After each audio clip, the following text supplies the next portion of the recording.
आज का वचन, पहला पाठ यिर्मयाह नबी का ग्रंथ, अध्याय 13 पद संख्या 1 से 11।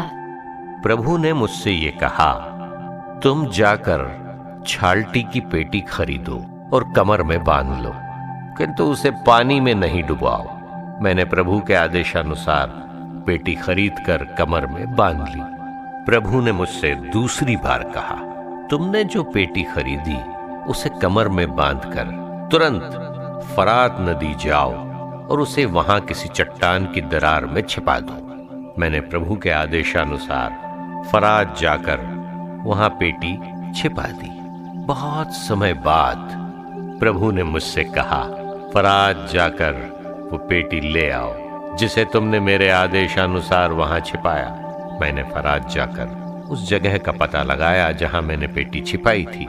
मैंने उसे निकाल कर देखा कि वो बिगड़ गई है और किसी काम की नहीं रह गई है। तब प्रभु की वाणी मुझे ये कहते हुए सुनाई पड़ी। प्रभु ये कहता है, मैं इसी प्रकार यूदा और यरूशलेम का गौरव नष्ट हो जाने दूंगा।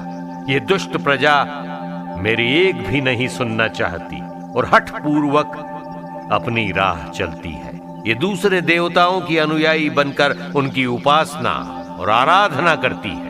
इसलिए ये इस पेटी की तरह किसी काम की नहीं रहेगी, क्योंकि जिस तरह पेटी मनुष्य की कमर में कसकर बांधी जाती है, उसी तरह मैंने समस्त इज़राइल और यूदा को अपने से बांध लिया था, जिससे वे मेरी प्रजा, मेरा गौरव, मेरी कीर्ति और मेरी शोभा बन जाए। किंतु उन्होंने मेरी एक भी न सुनी। यह प्रभु की वाणी है।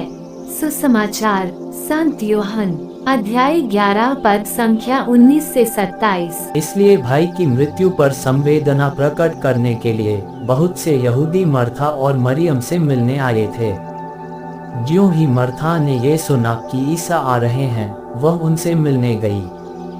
मरियम घर में ही बैठी रही।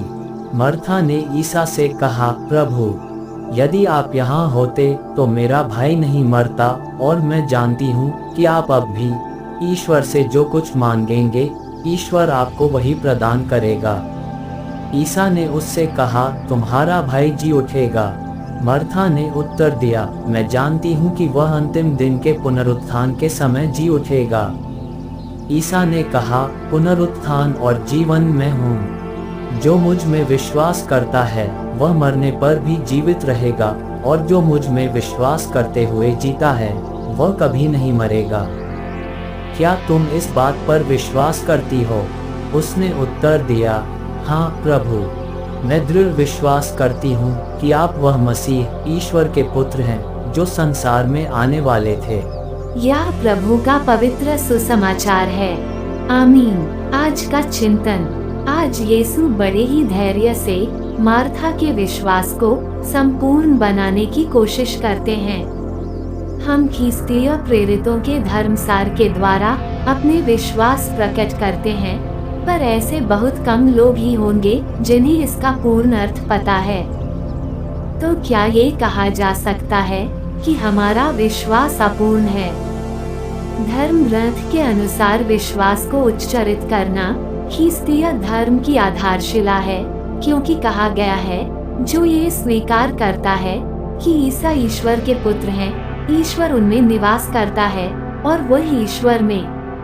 तब इन विश्वास की पूर्णता तक कैसे पहुंचा जाए, जब तक कि हमें उनके प्यार से पाला ही ना पड़े। ईश्वर का प्रेम यीशु ख्रीस्त में उद्घोषित किया गया, जब उन्हें इस संसार में भेजा ताकि हम जीवन प्राप्त करें। अतः यहाँ उस प्रेम को पहचानने की जरूरत है जो पिता की ओर से हमारे लिए है। मार्था ने उस प्रेम को यीशु के दुख भोग, मृत्यु और पुनरुत्थान में पहचाना। ठीक उसी प्रकार हम भी अपने विश्वास को परिपूर्ण बनाने के लिए बुलाए जाते हैं। आमीन।